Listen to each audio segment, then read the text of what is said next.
Happy day to all. నేను doctor Nivedita, co-founder and chief physiotherapist of Sri Aahana physiotherapy clinic and academy.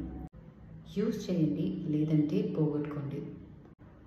Healthy ఏజింగ్కి సహాయం చేసే scientific ఫ్యాక్ట్స్ని ఈ వీడియోలో చూద్దాం. మన బ్రెయిన్ అండ్ బాడీ ఒక సింపుల్ ఫార్ములాతో ఆపరేట్ అవుతుంది.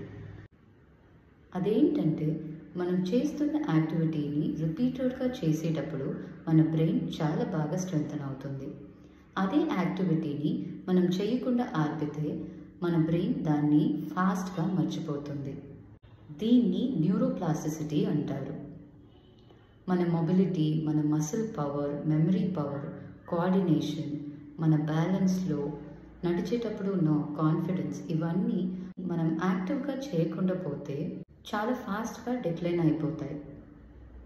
ఇది ఏజ్డ్ పీపుల్లో, stroke, Parkinson's, neuropathy, muscle weakness ఉన్న వాళ్ళకి, పోస్ట్ హాస్పిటలైజేషన్ బెడ్ రెస్ట్ తీసే వాళ్ళకి ఇది ఫాస్ట్గా వచ్చేయడానికి ఛాన్సెస్ చాలా ఉన్నాయి.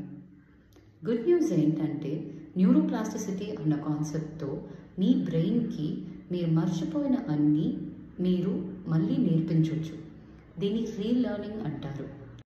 Correct physiotherapy at the right time చేసేటప్పుడు మీ బ్రెయిన్ దాని నెట్వర్క్ని పెంచుకోవడానికి చాలా సహాయంగా ఉంటుంది.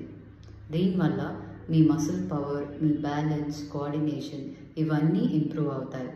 దీంతో పాటు మీ ఏజింగ్ ప్రాసెస్ వల్ల వచ్చే ఆ స్లో డౌన్ని కూడా మీరు తక్కువ చేయొచ్చు.